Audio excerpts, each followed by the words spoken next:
In a wooden cabin forgotten for 50 years, Dragon, a retired German shepherd, suddenly started acting strangely. It ignored every command from Jonathan, his veteran companion, and relentlessly clawed at a solid rock behind the fireplace, where nothing seemed out of the ordinary. The dog's actions were not random. It had sensed a silent echo, a buried secret that would lead them to an old mining disaster. What terrifying truth lies beneath the stone, and who are the shadowy figures desperate to keep it hidden? Please support us by subscribing to the channel. The old truck's engine sputtered, coughed, and finally fell silent. For a long moment, the only sound was the sigh of the autumn wind through the towering pines of the Rocky Mountains. The air that drifted through the open window was thin and cold, carrying the clean, sharp scent of pine needles and damp earth. It was a smell that clawed at a part of Jonathan's memory he had long since tried to bury. Jonathan pushed the driver's side door open, the hinges groaning in protest. He stepped out onto the gravel, his worn work boots crunching on the loose stones. At 35, he moved with the quiet efficiency of a man who had spent years forcing his body into disciplined patterns. He was tall and lean, with the kind of wiry strength that did not announce itself. His dark brown hair was cut short, a military habit he never lost, and the first traces of silver were already appearing at his temples, a stark contrast to a face that was still young but etched with a weariness that had nothing to do with age. His eyes, a deep and steady hazel, scanned the landscape not as a tourist, but as a soldier assessing a new territory. From the passenger seat, a pair of intelligent amber eyes watched his every move. Dragon sat perfectly still, a picture of calm alertness. He was a 5-year-old German shepherd, but his coat was not the typical black and tan. Instead, he was a striking mix of slate gray and pale white, a wolf-like appearance that made him look like a creature born of the mountain mist itself. He was a retired military working dog, and like Jonathan, he carried the silent burdens of a past spent in the sand and the noise. He was not just a dog, he was a partner, the other half of a soul that had been fractured and then carefully pieced back together. Jonathan gave a low whistle, and Dragon hopped down from the truck, landing silently. He immediately took up a position at Jonathan's side, his tail giving a slow, steady wag. Together, they looked at the cabin. It stood about 50 yards from the overgrown path, a small structure of dark timber and river stone that seemed to be slowly surrendering to the forest around it. The porch sagged on one side, and the windows were filmed with decades of dust. This was his grandfather, Arthur's home, a place Jonathan had only visited in the faded photographs of his childhood. Now, it was his, an inheritance of wood, stone, and silence. They needed supplies before settling in. The drive back into the small town of Stone Creek took less than 20 minutes. It was a place where time seemed to move at a slower pace, a collection of single-story buildings huddled in a narrow valley. He parked the truck in front of Henderson's General Store, the only place to buy groceries for 30 miles. The man behind the counter was old, with a face as weathered as the mountains themselves. He looked up over his spectacles as a small bell above the door announced their arrival. "Well, I'll be," the man said, his voice raspy. "You've got Arthur Vance's eyes. You must be Jonathan." Jonathan nodded, a little surprised to be recognized after all these years. "Yes, sir. And you are Mr. Henderson." "Just Henderson is fine, son," he replied, a sad smile touching his lips. He looked at Dragon, who stood quietly by the door. "That's a handsome animal you've got there." "His name is Dragon." Henderson nodded, his gaze returning to Jonathan. "It's good to see some life at the old cabin again." "A shame? What happened?" "A real shame." He leaned on the counter, his voice dropping. "Your grandfather was a good man, one of the best. That whole business at the Silver Ridge Mine back in 2073, it was a dark day for this town. Took 15 good men from us, your grandfather included. A terrible collapse, they said. Nobody stood a chance. Him? Jonathan listened, his expression unreadable. It was the official story, the one he had been told his whole life. A tragic accident. a deep wound in the town's memory. He gathered his supplies, paid the old man, and left with a quiet thank you. Back at the cabin, as the sun began to dip behind the jagged peaks, the full weight of the place settled upon him. Inside, the air was thick with the scent of stale wood smoke and forgotten years. Dust motes danced in the fading light that streamed through the grimy windows. Every object, from the worn armchair by the cold stone fireplace to the stack of old books on a dusty shelf, felt like a ghost. A familiar wave of unease began to rise in his chest, the low hum of anxiety that was a constant companion. Before it could take hold, he felt a firm pressure against his leg. Dragon had moved beside him, leaning his solid weight against him, his head resting on Jonathan's thigh. Jonathan let his hand fall to the dog's head, his fingers sinking into the thick fur. The hum receded. He looked around the room, at the boxes to unpack, the layers of dust to clean, the lifetime of memories to sort through. It felt impossible. He had come here seeking peace, but the silence was filled with questions he never knew he had. He trusted nothing anymore. Not the stillness of the mountains, not the kindness in a stranger's eyes, not even his own thoughts some days. But he trusted the animal beside him. Dragon's senses were the only truth he trusted anymore. He could read the world in the twitch of his ears, the subtle shift of his weight, the low rumble in his chest. As they stood together in the heart of his grandfather's forgotten home, Jonathan knew that whatever lay ahead, he would not face it alone. The real work was about to begin. The first morning light was a pale gray wash that filtered through the dirty panes of glass, illuminating a world of dust. Jonathan was already awake, having slept the light, fitful sleep of a soldier. He moved through the cold cabin with a practiced economy of motion, starting the methodical process of reclaiming the space from time and neglect. Dragon was a silent gray shadow at his heels, his presence a quiet comfort in the heavy silence. Jonathan began in the kitchen, tackling the grime on the countertops and the dust-caked shelves. He worked with a focused intensity, the simple physical labor, a welcome distraction from the noise in his own head. For hours, the only sounds were the scrape of a brush, the splash of water in a bucket, and the soft padding of Dragon's paws on the old wooden floorboards. He sorted through drawers filled with meaningless trinkets, rusty tools, and faded receipts, remnants of a life he had never truly known. Each object felt like a question without an answer. By afternoon, he had cleared a path through the main living area. The last major task looming before him was the enormous stone fireplace that dominated one wall. It was a monstrous thing, built from massive, dark river stones, its gaping mouth black with soot. It looked solid, ancient, and like a formidable amount of work. He decided to leave it for another day, a battle he did not have the energy to fight just yet. He turned his attention instead to a stack of his grandfather's books, their spines brittle with age. He was carefully wiping the cover of an old poetry collection when he noticed Dragon was no longer lounging by the door. The dog was standing alert in the center of the room, his head cocked, his ears swiveling like radar dishes. He was utterly still, a statue of focused intent. "What is it, boy?" Jonathan asked quietly. Dragon didn't respond.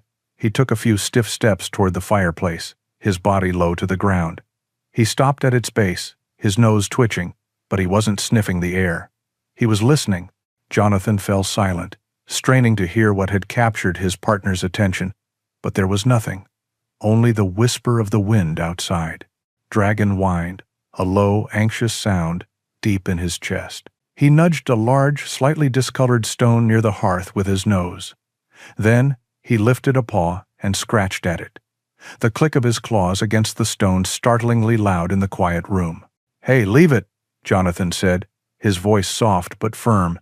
"It's just mice, Dragon." He expected the dog to obey, but Dragon ignored the command.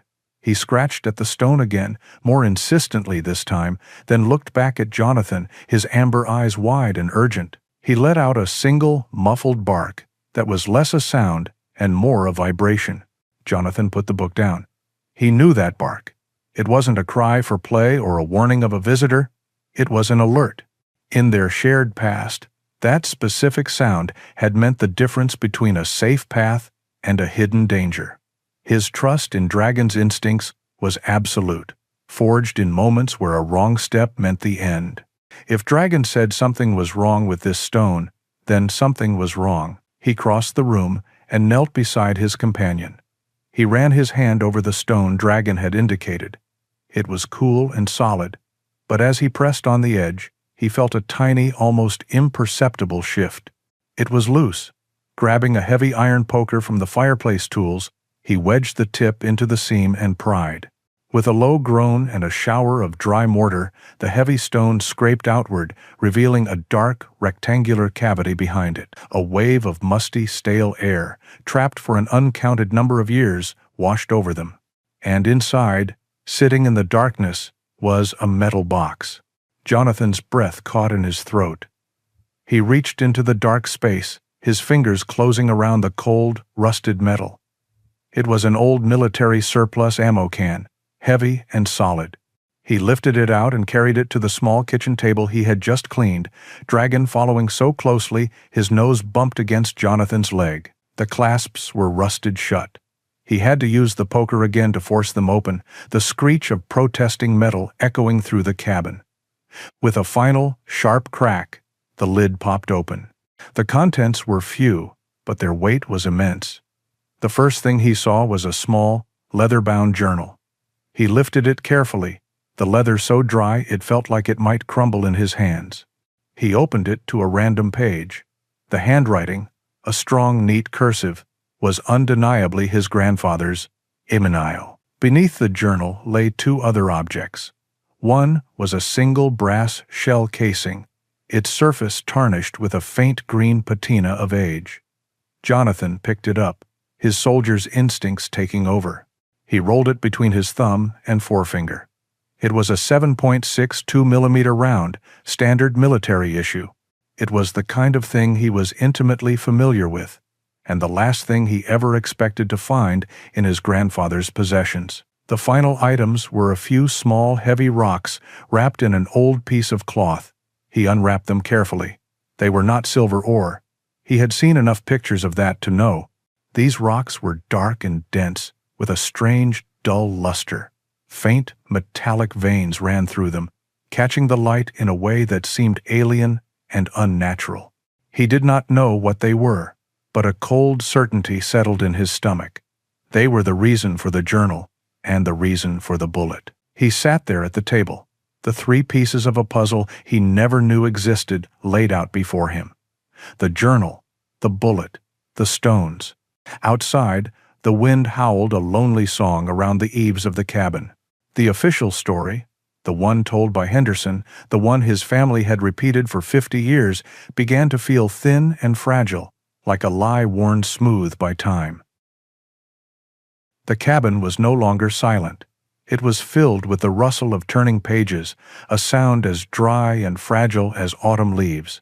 Jonathan sat at the small kitchen table, the single lamp casting a pool of yellow light onto the open journal. Dragon lay on the floor by his feet, his head resting on his paws, but he was not asleep. His eyes were fixed on Jonathan, watching, sensing the storm that was gathering inside the man. For hours, Jonathan read. He lost all track of time as he followed his grandfather's strong, cursive script across the yellowed pages. The early entries were simple, filled with the mundane details of a miner's life. Arthur wrote about the cold that seeped into the tunnels, the satisfaction of a good day's work, his love for his wife, Jonathan's grandmother, and his hopes for his young son. It was a portrait of a good, hard-working man, and a quiet grief ached in Jonathan's chest for the grandfather he never had the chance to know. Then, about a year before the end, the tone began to change. The entries became shorter, the handwriting tighter, as if written with a clenched fist. The first mention was subtle. New men at the site today. Not miners. They carry themselves differently. City clothes and hard eyes. They watch, but they do not work. A week later, the unease was clearer. More strangers arrived. They brought equipment in covered trucks, always after dark. I asked the shift supervisor about it. but he just told me to keep my head down and do my job. Said it was company business. Jonathan's own military training made the hair on the back of his neck stand up. He knew what it was to observe a sight, to operate under the cover of darkness. This did not sound like a mining operation. It sounded like a military one. Dragon must have sensed the tension coiling in his muscles because he let out a soft whine and nudged his hand with his cold nose. Jonathan absently stroked the dog's head, his eyes never leaving the page. Then came the entry that made his blood run cold. It was dated just 2 weeks before the collapse. I saw Sheriff Hawkins meeting with one of the strangers behind the main office today. I was checking a faulty generator and they did not see me. The stranger passed Hawkins an envelope. It was thick with cash. I heard Hawkins say, "Don't worry, Arthur Vance won't be a problem for long. He asks too many questions." I went to the sheriff's office the next morning to report the strange activity, to tell him I was concerned for my men. He just looked at me, his eyes empty, and said, "Some things are best left buried." He told me to forget what I saw if I knew what was good for my family. Jonathan closed his eyes. Sheriff Hawkins, the man whose picture hung in the town hall, lauded as a local hero for his decades of service. The Journal had just named him as a co-conspirator. The path to official justice, to simply handing this over to the local authorities, had just been erased. He was alone in this. Well, not entirely. He looked down at Dragon, who watched him with unwavering loyalty. He and Dragon. That was all. He turned the page. Near the back of the Journal was a list of 14 names under the heading, "My Crew." It was a simple list of his grandfather's men, the same men who had supposedly died alongside him. Jonathan's mind, trained to see patterns and verify intelligence, knew what he had to do next. The Journal was one piece of evidence. He needed to corroborate the rest. He closed the book gently and stood up. Dragon was instantly on his feet, sensing a change in purpose. Jonathan grabbed his jacket and the list of names. "Come on, boy," he said, his voice low and grim. "Let's go for a walk. It is Reverly." The Stone Creek Cemetery was on a small, wind-swept hill overlooking the town. The late afternoon sun cast long shadows from the weathered headstones. It was a quiet, lonely place. Jonathan left the truck on the narrow lane and walked through the wrought iron gate, Dragon padding silently beside him. He found his grandfather's grave easily. Arthur Vance, beloved husband and father, 1925 to 1973. It was simple, dignified, and a complete lie. He stood before it for a long moment, a cold anger replacing his grief. Then he pulled out the list and began to search. He did not have to look far. The first name, William Thorne, was just a few rows over.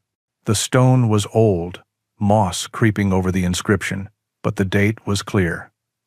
Date of death, the 29th of October, 1973. A chill that had nothing to do with the autumn wind snaked down his spine. He moved to the next name on his list, Robert Garrett. He found the grave a little further down the hill. Date of death, the 29th of October, 1973. He started walking faster, his boots crunching on the fallen leaves. He found another, and then another.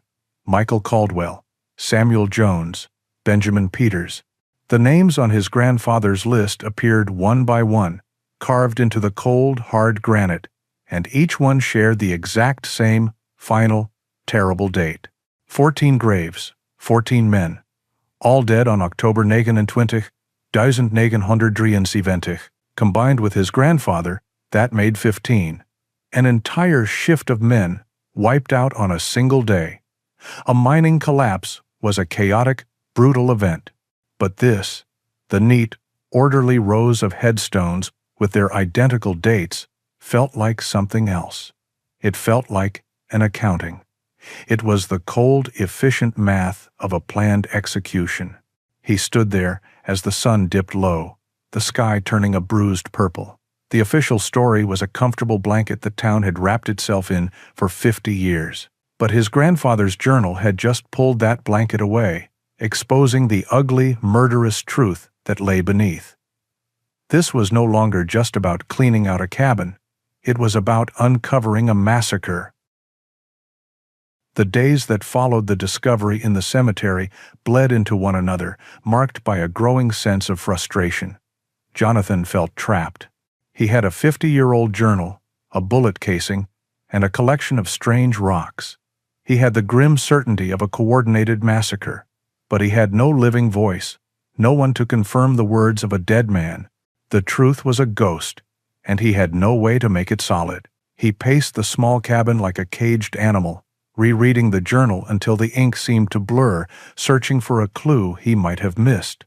Dragon mirrored his agitation, a low whine occasionally escaping his throat as he watched his partner wrestle with the past. The name William Thorne, listed in the journal simply as "my best friend, Will," haunted him. If anyone else knew his grandfather's secrets, it would have been him. But Thorne's grave was right there on the hill with the others, his story ending on the same cold October day. Jonathan had hit a dead end, a wall of silence, built 50 years thick. Defeated, he was about to close the journal for the 10th time when his fingers brushed against an unusual thickness in the back leather cover. His heart gave a sudden hard thump. Carefully, using the tip of a knife, he worked at the seam. It gave way, revealing a hidden slit. From it, he pulled a single, folded piece of paper, yellowed and fragile with age. He unfolded it under the lamplight. It was a map, hand-drawn in his grandfather's steady script. It was not a map of the mine, but of the surrounding wilderness. It was filled with cryptic landmarks a stranger would never recognize, phrases like "the ridge that looks like a sleeping bear" and "the creek by the weeping aspen." A single, small X was marked deep in the forest, labeled simply, "Our safe place." This was it. A trail left by his grandfather and William Thorne. It was the only lead he had. The next morning, under a sky the color of steel, he prepared for the trek. He filled a canteen, packed a small rucksack with basic supplies, and checked his compass. Dragon stood by the door, his entire body quivering with anticipation, sensing the shift in Jonathan from frustrated caretaker to focused soldier. This was a mission, something they both understood. For hours, they moved through the dense Colorado forest. Jonathan navigated with the instinct of a man who had trusted his life to a map and compass countless times before. He found the bear-shaped ridge and followed the line his grandfather had drawn. He found the creek, its water running low and clear over smooth stones. He found a grove of aspen trees, their white bark like silent sentinels. But the trail on the map grew vague, and the forest grew thicker. The landmarks, so clear in his grandfather's mind, had been altered by 50 years of wind and snow and growth. He was lost. He sank onto a moss-covered log, the cold seeping through his jeans. The hope that had burned so brightly when he found the map now felt like a dying ember. He had failed. He had come so close, only to be defeated by the landscape itself. He buried his face in his hands, the silence of the woods pressing in on him. It was Dragon who broke the spell. The dog, who had been patiently sitting beside him, suddenly went rigid, his head lifted, his ears locking forward, angled toward a distant, unseen point. Jonathan looked up, watching him. He could hear nothing but the rustle of leaves. Dragon took a few steps forward, his body tense, and let out a single, soft woof. He looked back at Jonathan, his eyes insistent. Jonathan rose to his feet. "You hear something, boy?" he whispered. Dragon's tail gave a single, sharp thump against his leg. He was certain. Jonathan's own frustration faded, replaced by that absolute trust. "All right, show me." The dog led the way, moving with a new purpose. This was not a scent trail. He was following a sound on the very edge of hearing. He would trot forward, then pause, his ears twitching, before adjusting his course. After another 20 minutes of walking, Jonathan heard it too. A faint, rhythmic sound, almost lost in the wind. Thwack, thwack. It was the unmistakable sound of an axe splitting wood. They followed the sound until they emerged into a small, hidden clearing. In the center stood a simple log cabin, meticulously maintained, with a thin curl of smoke rising from its stone chimney. A man was in the yard, his back to them, splitting firewood. As they stepped from the tree line, the man stopped mid-swing. He turned slowly, his hand never leaving the axe handle. He was an old man, perhaps in his early 70s, with a thin, wiry frame and a face that was a roadmap of a hard life. His eyes, set deep beneath a furrowed brow, were sharp and shockingly blue, and they held a 50-year accumulation of fear and suspicion.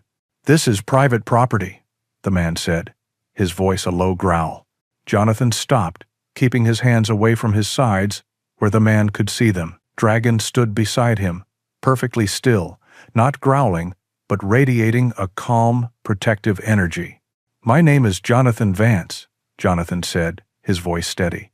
"My grandfather was Arthur Vance." The name struck the old man like a physical blow. A flicker of something, pain and terror, crossed his face before being replaced by a hard mask. "Never heard of him. You need to leave. Now." Jonathan did not argue. He slowly reached into his jacket and pulled out the worn leather journal. He held it up. His journal mentions his best friend, William Thorne. It says they had a safe place up here. He took a step closer. "I was at the cemetery. I saw the graves, all 15 of them, all with the same date." The old man's knuckles were white on the handle of the axe. He stared at Jonathan, his chest rising and falling rapidly. He was a cornered animal, ready to fight or flee. "My father was William Thorne," he said, his voice barely a whisper. "My name is Gabriel. At Essen, Pastry." Jonathan nodded slowly, his heart pounding. He had found him. He took another slow step forward, his voice dropping, filled with a shared grief.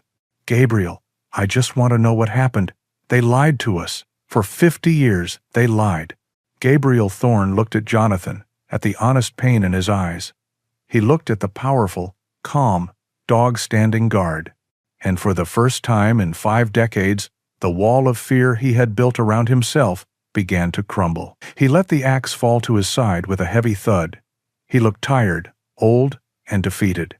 "You better come inside," he said, his voice cracking. There was no collapse. The story Gabriel Thorne told was a nightmare-given voice. Sitting in the small, fire-lit cabin, Jonathan listened as 50 years of terrified silence poured out of the old man.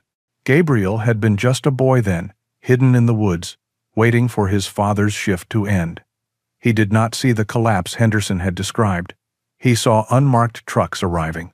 He saw grim-faced men carrying rifles, not mining tools. He heard the muffled, popping sounds that echoed from the mine entrance.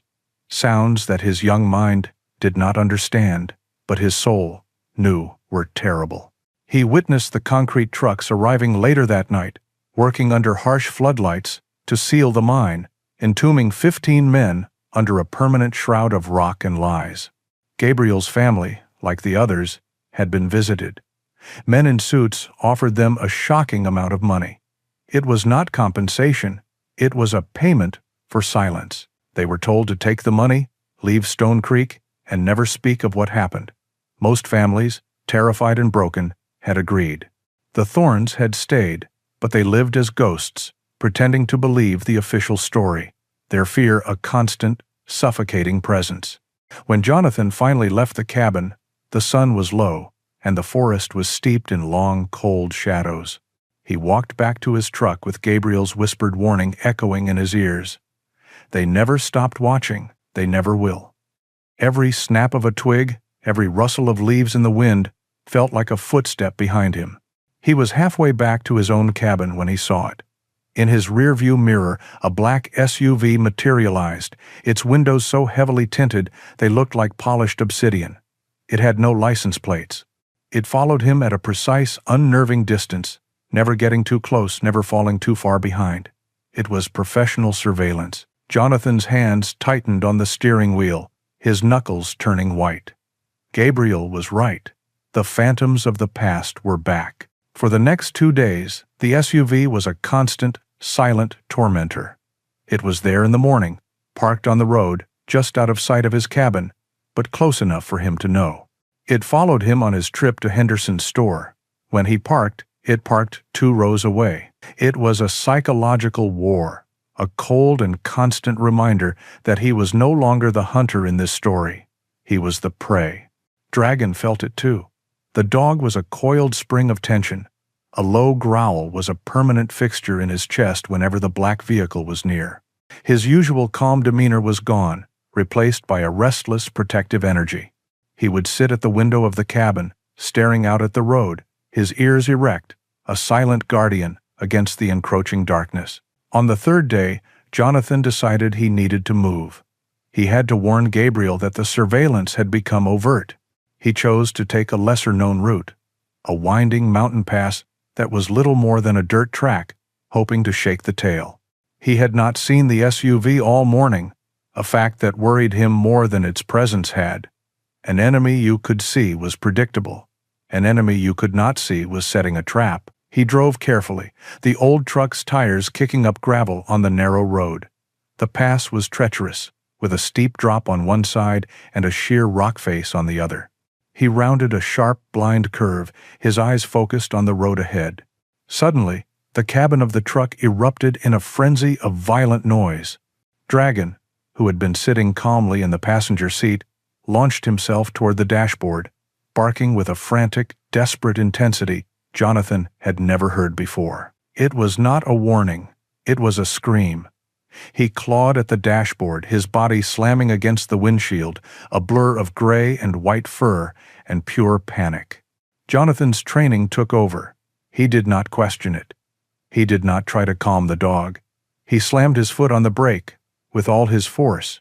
The truck's tires locked, screeching in protest as the vehicle skidded sideways on the loose gravel, stopping mere inches from the edge of the cliff. For a second, all Jonathan could hear was his own heart hammering against his ribs and Dragon's frantic panting. Then he saw it. Stretched taut across the road, at the exact height of his neck, was a thick steel cable.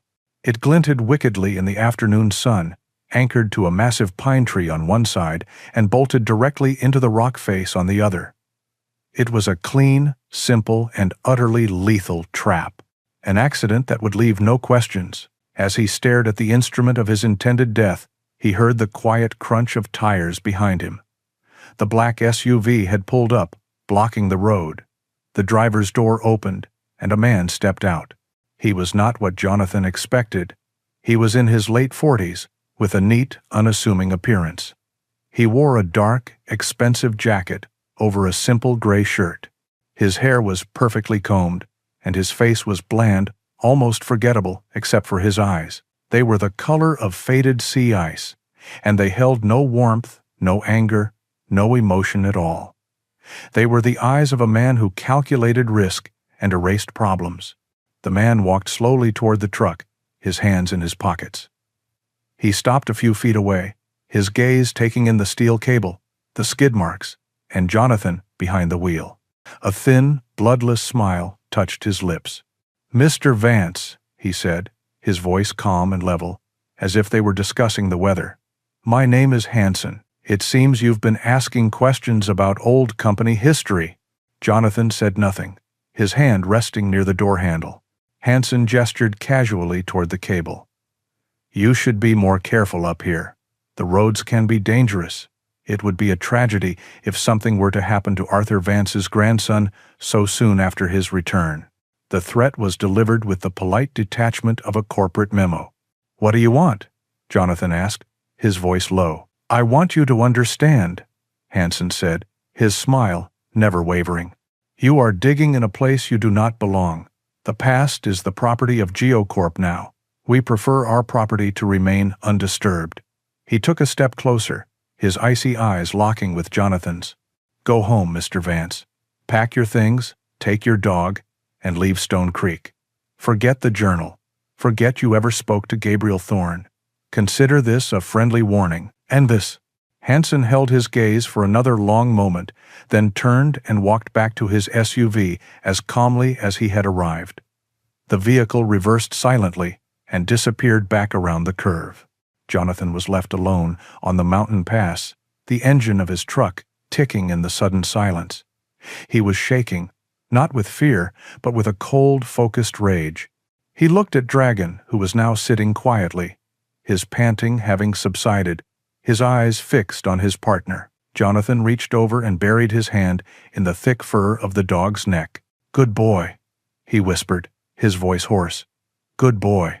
The phantoms were no longer just watching. They had tried to kill him, and they had just made the biggest mistake of their lives. The cold fury that had sustained Jonathan on the drive from the mountain pass settled into a hard, dense resolve. He worked quickly, using a wrench from his truck's toolkit to unbolt the steel cable from the rock face. He coiled the heavy wire and tossed it into the back of his truck. It was evidence. More than that, it was a reminder, a promise. He did not drive back to his grandfather's cabin, knowing it was no longer safe. There was only one place to go, only one person in the world who would understand. He took a long, circuitous route, doubling back on his own trail, using every counter-surveillance trick he had ever learned to ensure he was not being followed. When he finally pulled up to Gabriel Thorne's hidden cabin, night had fallen, and the forest was a wall of impenetrable blackness. Gabriel opened the door with a shotgun held steady in his trembling hands. The sight of Jonathan, alive and unharmed, made the old man sag with a relief so profound he nearly dropped the weapon. Jonathan quickly recounted the events on the pass, the trap, and the chilling meeting with the man named Hansen. Inside the cabin, with the door bolted and the fire stoked high, the two men looked at each other. They were no longer just two strangers connected by a tragedy. They were allies in a war they did not choose. "They know you talked to me," Gabriel whispered, his voice hoarse with fear. "They'll be coming here next. Then we have to find what my grandfather left behind before they do," Jonathan said, his voice low and determined. He placed the leather-bound journal on the simple wooden table between them. "It has to be in here. A final move. Something he put in place in case the worst happened." Together, they began to analyze the journal again, but this time it was different. Gabriel's memories gave context to Arthur's words. He could put faces to the names of the crew, his voice cracking as he remembered them. He could recall the specific atmosphere of fear that had gripped the miners in those final weeks. They were no longer just reading a book. They were piecing together the last days of 15 murdered men. "My father and your grandfather were smart men," Gabriel said, his finger tracing a line of script.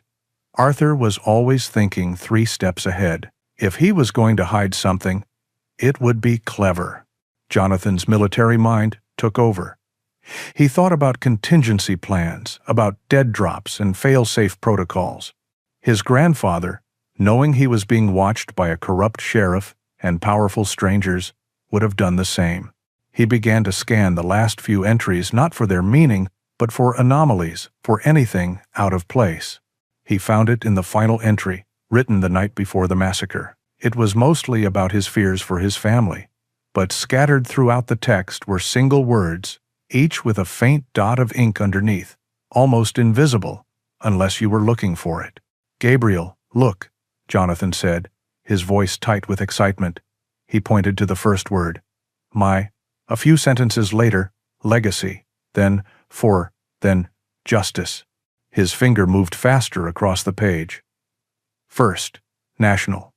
Durango. They stared at each other, the secret message hanging in the air between them. My legacy for justice. First National Durango. The First National Bank in Durango, Gabriel breathed, his eyes wide. He opened an account there. I remember him telling my father about it, said it was for a rainy day. It was the location, the target. But it was not enough. They needed a key, a number, something. A sense of desperate urgency filled the room. Jonathan picked up the journal, its weight feeling different now, heavier with the promise of truth. He ran his thumb over the worn cover, the spine, the edges. Arthur was a clever man. He would not hide the location in one place. and the key in another. They had to be together. He focused on the spine of the book. It was thick, reinforced with old leather. It felt solid, but as he pressed his thumb firmly into the center, he felt a small, hard lump deep within the binding. It was no bigger than his fingertip. "Hold this," he said to Gabriel. With the steady hand of a surgeon, he took out his utility knife and carefully, painstakingly, sliced open the thick stitching along the spine. He peeled the leather back, and there, nestled in a small cavity carved into the book binding itself, was a small, flat, brass key. It was tarnished with age, and a small number was stamped into its head, 247. Silence descended on the small cabin, broken only by the crackle of the fire. Jonathan held the key in the palm of his hand. It was more than a piece of metal. It was a 50-year-old act of defiance. It was his grandfather's final, desperate message, a legacy entrusted to the future. This was the weapon Arthur Vance had left behind to fight a war he knew he could not win himself. The weight of that responsibility settled onto Jonathan's shoulders. He knew what was in that box was dangerous enough to make men kill, and powerful enough to make them keep killing for half a century to protect it. Hansen and GeoCorp were not just covering up a past crime, they were guarding a present-day secret. He looked at Gabriel, whose face was a mixture of terror and a fragile, long-forgotten hope. He looked down at Dragon, who had rested his head on Jonathan's knee, sensing the gravity of the moment. The decision was already made. "I'm going to Durango," Jonathan said, his voice quiet but absolute. "You need to stay here, stay hidden." Gabriel nodded slowly, his eyes glistening. "Be careful, son. You look at that key, and you see justice. They look at it, and they see a loose end that needs to be tied." Jonathan pocketed the key, its edges feeling sharp against his palm. He and Dragon would make the journey. This was no longer just an investigation. It was a recovery mission, and he would not fail. They left before the first hint of dawn, while the stars were still sharp and cold in the black mountain sky. Gabriel stood on the porch of his cabin, a thermos of steaming coffee in one hand and his old shotgun in the other. He watched as Jonathan did a final check of his small rucksack. The old man's face was a mask of fear and hope. "They will be looking for you," Gabriel said, his voice a low whisper. "I know," Jonathan replied. He zipped up the pack. Tucked safely inside a waterproof folder were his military discharge papers and, more importantly, the official documentation certifying Dragon as a psychiatric service animal. It was a truth he rarely acknowledged, but one he knew might be a necessary key in the civilized world he was about to enter. The small brass key to the bank box was in the deepest pocket of his jeans, a hard, cold weight against his leg. He gave Gabriel a firm nod. "Bolt the door behind me. Don't open it for anyone. It's entry." The journey to Durango was 150 miles of winding roads that snaked through the heart of the San Juan Mountains. It should have taken 3 hours. Jonathan planned for it to take all day. He did not drive his grandfather's truck. At Gabriel's insistence, he took the old man's battered, nondescript pickup, a vehicle as anonymous as the countless others that traveled these roads. He started not by heading south toward Durango, but by going north, deeper into the mountains. His first hour was spent on a series of gravel backroads that looped and twisted through the wilderness. It was a classic counter-surveillance technique. He would drive for 10 minutes, then pull over at a scenic overlook, not to admire the crimson and gold of the autumn aspens, but to watch the empty road behind him, counting the seconds. He made 3 unplanned turns onto unmarked logging trails, each one a question posed to the silence. "Is anyone there?" Dragon seemed to understand the nature of their journey. He sat in the passenger seat, not as a pet, but as a co-pilot. His body was relaxed, but his head was up, his ears constantly swiveling, sampling the air, his eyes scanning the landscape with an intensity that matched Jonathan's own. After an hour of seeing nothing, Jonathan finally merged onto a state highway heading south. The real test would be in the small towns, the intersections, the places where an observer could wait without being obvious. As they approached the small town of Silverton, Dragon, who had been resting his head on the center console, suddenly sat bolt upright. His body went rigid. He did not bark or whine, but a low growl, so quiet it was more of a vibration, rumbled in his chest. His gaze was locked on a dark sedan parked near a coffee shop at the town's main intersection. To anyone else, the car was just a car. Two men sat inside, drinking from paper cups. But Jonathan trusted the dog's senses more than his own eyes. Dragon did not react to cars. He reacted to intent. He reacted to the scent of adrenaline, to the unnatural stillness of men who were not relaxing, but waiting. Instead of continuing straight through the intersection toward Durango, Jonathan signaled and made a slow right turn, as if he were a local heading to the residential part of town. He watched his rearview mirror. For a moment, the sedan did nothing. Then, its brake lights flashed off, and it pulled out, following him. "There you are," Jonathan whispered. He spent the next 30 minutes in a slow, careful dance, winding through the town's quiet streets, never exceeding the speed limit, giving the tail no reason to suspect he had been made. Finally, he turned onto a road that led back to the main highway. As he merged, he saw the sedan a quarter of a mile behind him. He pressed his foot on the accelerator, the old truck's engine roaring. The chase was on. He used the mountain roads to his advantage, pushing the truck through hairpin turns that broke the line of sight, forcing the heavier sedan to slow down. After 20 minutes of hard driving, he looked in the mirror and saw nothing. He had lost them, for now. Hours passed.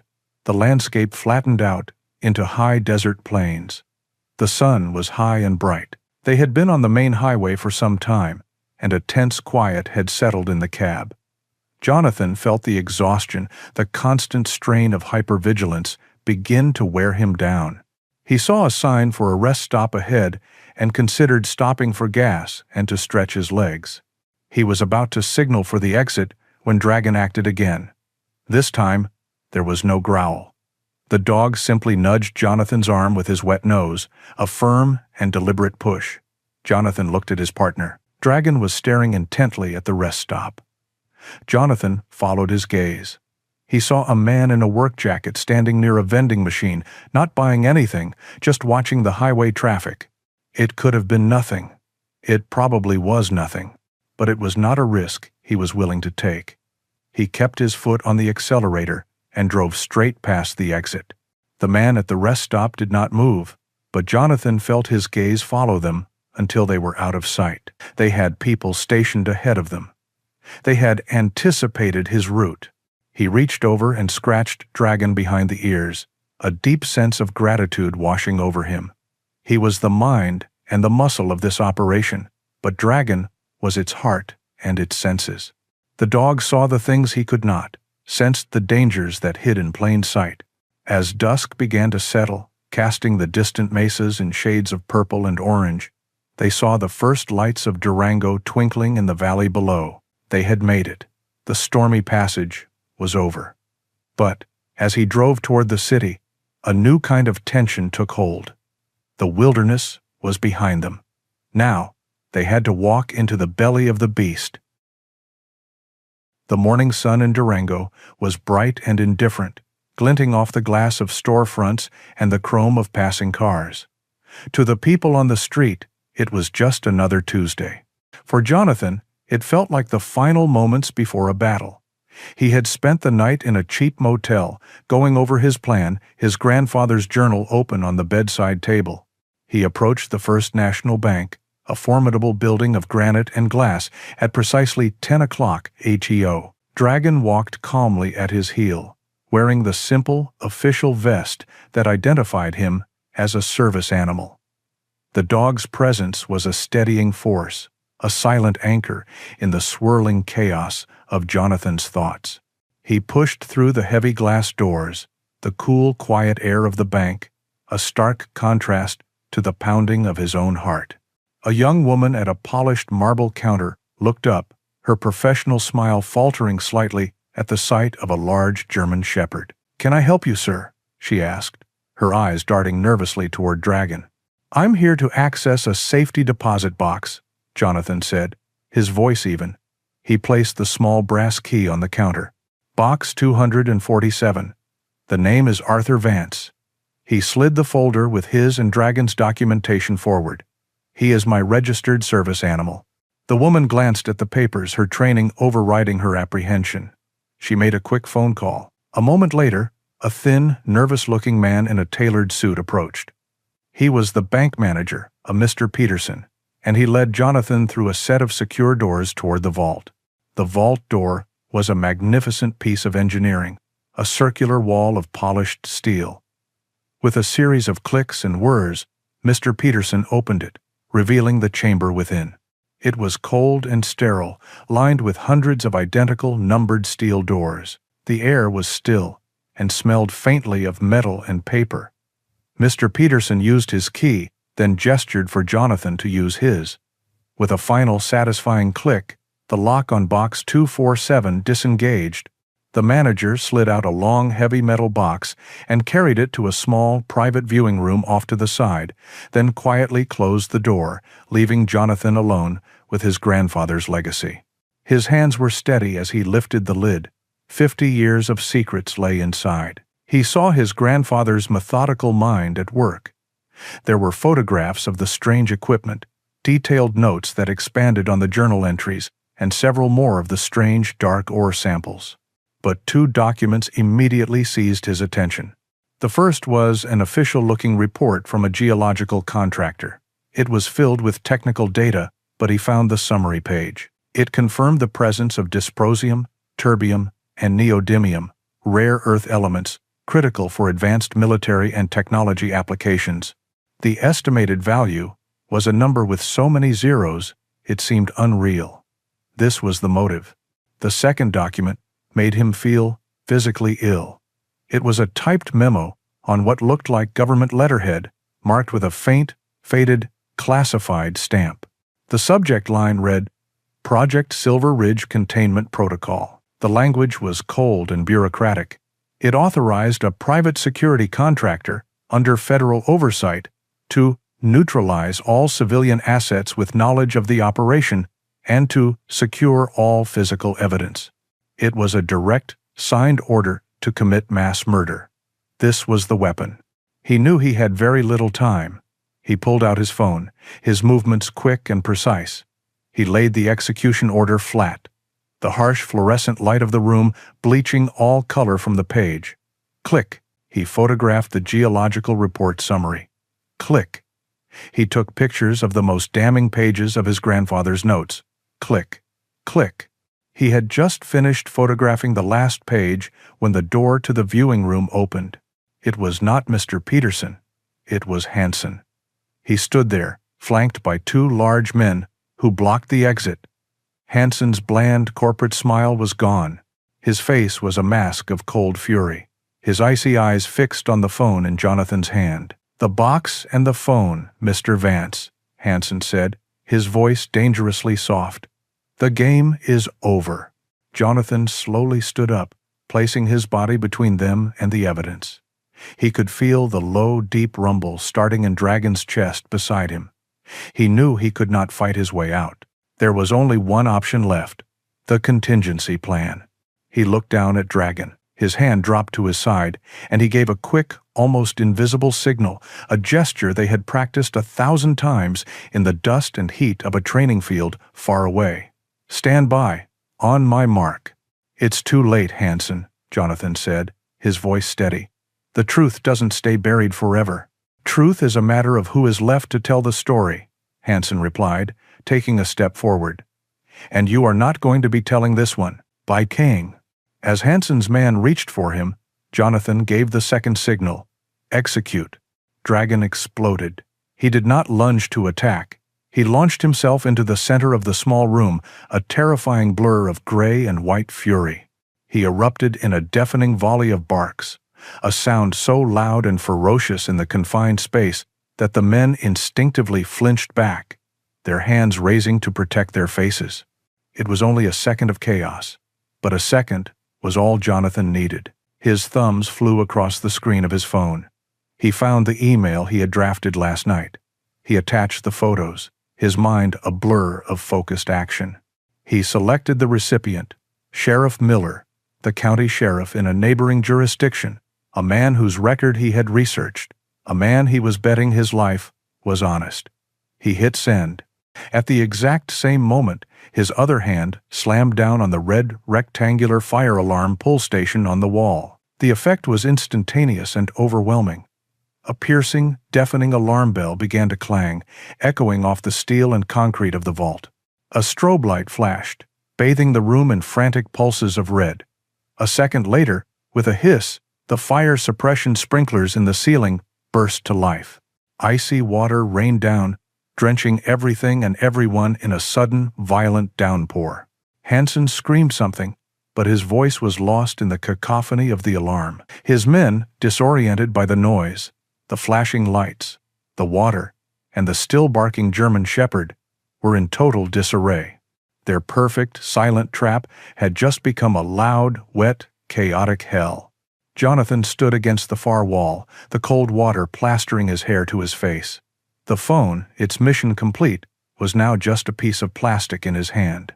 Dragon came to his side, shaking the water from his thick coat, his bark subsiding into a low, menacing growl. The truth was out. It was flying through the air, carried on a signal to a man with a badge. Now, all they had to do was survive until it arrived. The world inside the vault was a chaotic symphony of noise and water and flashing red light. Hansen, his face a mask of disbelief and rage, was shouting orders that were swallowed by the piercing shriek of the fire alarm. His men, soaked and disoriented, tried to move toward Jonathan, but Dragon stood his ground, a low and menacing growl rumbling in his chest, his teeth bared. He was a gray and white wall of defiance. Then, through the cacophony, came a new sound, the distant, rising wail of sirens. They grew louder, closer, a promise of order arriving to overwhelm the chaos. The first to arrive were local Durango police officers, their weapons drawn, their faces a mixture of confusion and caution as they took in the scene. Hansen immediately tried to take control, flashing a wallet with a corporate security ID. "This is a private federal matter," he yelled over the alarm. "Secure the area and stand down." "It's so." The officers hesitated, caught between the alarm, the armed men, and Hansen's asserted authority. It was in that moment of uncertainty that a new figure appeared at the vault door. He was a tall man in his late 50s, broad-shouldered, with a calm authority that seemed to suck the chaos out of the air around him. He wore the uniform of a county sheriff, and his eyes, the color of worn denim, missed nothing. This was Sheriff Miller. "I'd say this is a county matter now," Miller said, his voice a calm baritone that cut through the noise. He held up his cell phone, the screen glowing. On it was the clear image of the execution order Jonathan had sent. "I just received some very interesting reading material about a 50-year-old murder case. Now, you and your men are going to place your weapons on the floor, very slowly."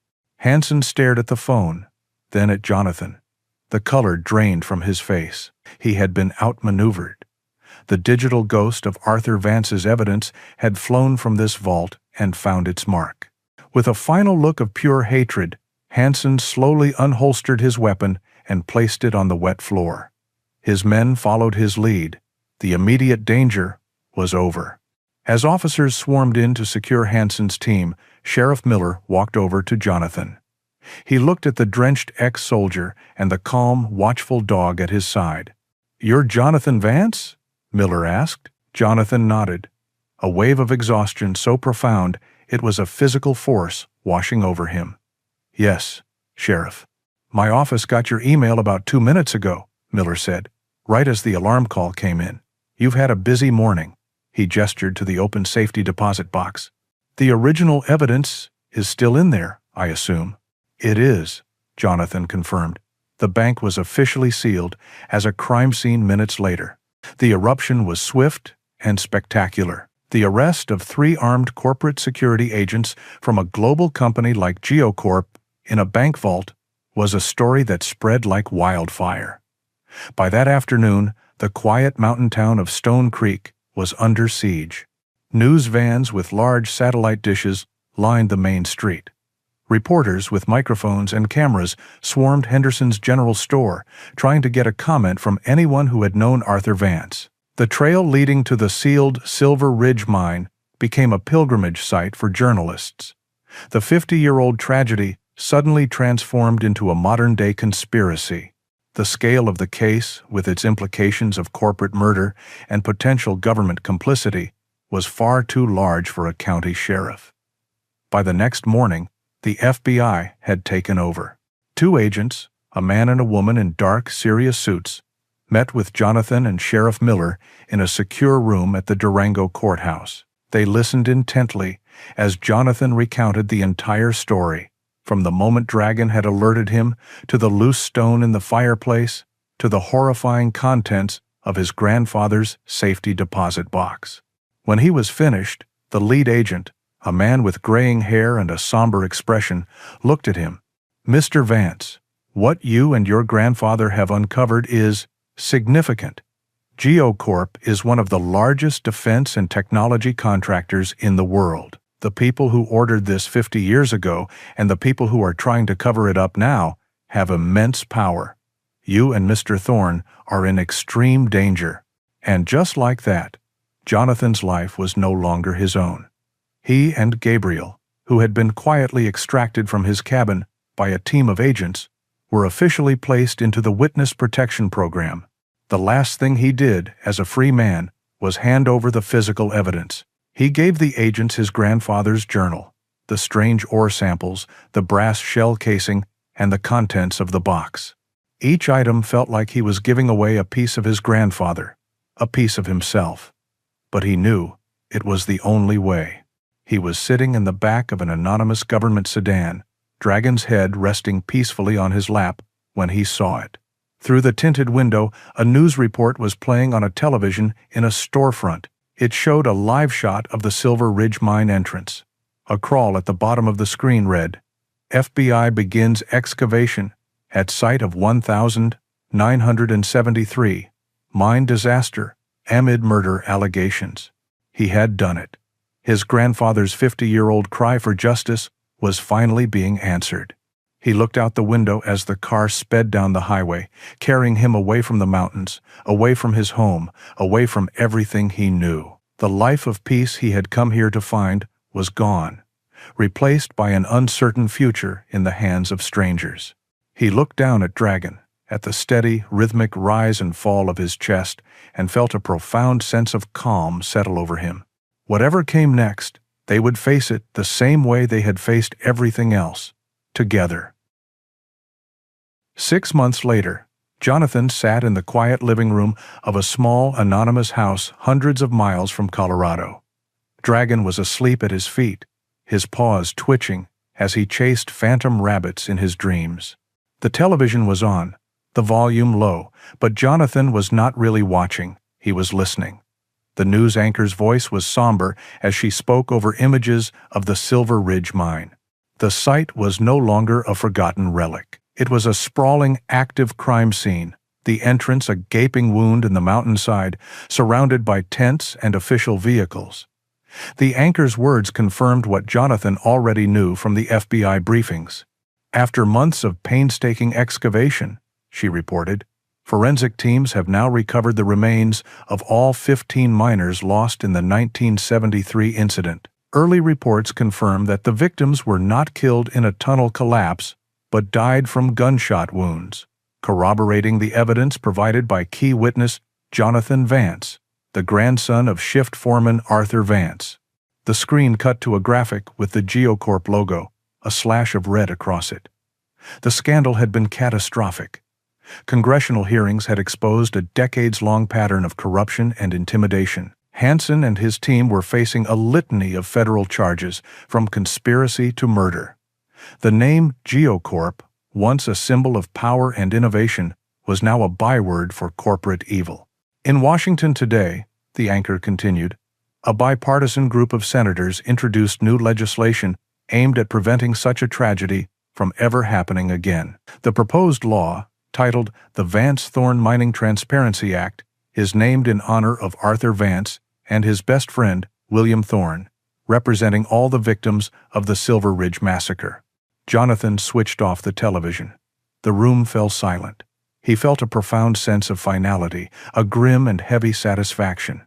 There was no joy in it, no triumph, just the quiet, aching acknowledgement of a truth that had finally seen the light of day. Gabriel was safe, living with his daughter's family on the East Coast, his 50-year burden finally lifted. The families of the other victims, scattered across the country, finally had answers. Justice, in its slow, grinding way, was being served. A few weeks later, with the legal proceedings well underway, the FBI granted his request. He needed to go back one last time. When he and Dragon drove into Stone Creek, the world was transformed. Winter had come to the high country. A thick blanket of pure, white snow covered everything, muffling all sound, smoothing the hard edges of the landscape. The media circus was gone. The town was quiet again, resting under the snow. He did not stay at the cabin. Instead, he and Dragon walked up the familiar trail to the hill that overlooked the valley, the same hill where the cemetery lay. They stopped just below the iron gates, looking out over the town. The air was still and incredibly cold, his breath pluming in front of him. He looked down at Stone Creek, nestled in the valley like a child's toy set. From here, he could not see the boarded-up entrance to the Silver Ridge mine. He could only see the peaceful, snow-covered rooftops and the threads of wood smoke rising from chimneys into the pale blue sky. It looked perfect, untouched. But he knew the scars that lay beneath the surface, the same way he knew the scars that lay beneath his own calm exterior. The things he had seen in the war, the hypervigilance, the ghosts that walked with him in the quiet hours of the night, they were not gone. The scars inside him, much like the scar on the mountain, would likely never fade completely. But as he stood there, for the first time in a very long time, he felt a sense of peace. The restless, angry energy that had propelled him forward for months had finally dissipated, replaced by a quiet stillness that matched the snow-covered world around him. He had found justice for his grandfather. He had honored the lives of 15 good men. He had given a voice to the silent and a name to the forgotten. He looked down at Dragon, who stood beside him, his warm body a solid, comforting presence. The dog's gray and white fur was dusted with snowflakes, his amber eyes looking up at Jonathan with a look of complete and utter devotion. This incredible animal, this loyal friend, he was the one who had heard the first whisper of the truth behind a stone wall. He was the one who had saved his life on a lonely mountain pass. He was the one whose fierce loyalty had turned the tide in a cold steel vault. A snowflake landed on his cheek, cold and wet like a single tear. A profound wave of love and gratitude washed over him, so powerful it almost brought him to his knees. He had come to the mountains seeking a quiet place to heal, and had instead been pulled into a war. But through it all, his partner had been there, his anchor, his shield, his truth. He knelt in the snow and wrapped his arms around Dragon's strong neck, burying his face in the thick, warm fur. Dragon whined softly and leaned into him, a silent gesture of shared understanding. The snow began to fall more heavily, swirling around them, cocooning them in a world of white and silence. The long, stormy passage was over. He was home, and he was not alone. The journey of Jonathan and Dragon reminds us that the greatest truths are not always spoken in words, but are communicated through unwavering loyalty and a bond that can heal the deepest scars. It shows us that true courage is about facing the ghosts of the past, not for ourselves, but for those who can no longer speak. If their story of companionship and justice touched your heart, you can help us continue to give a voice to the voiceless. Your likes and your thoughts in the comments mean the world to us, and by subscribing, you become part of this community. We invite you to continue the journey with our newest story, which you can see on your screen right now. Thank you for listening.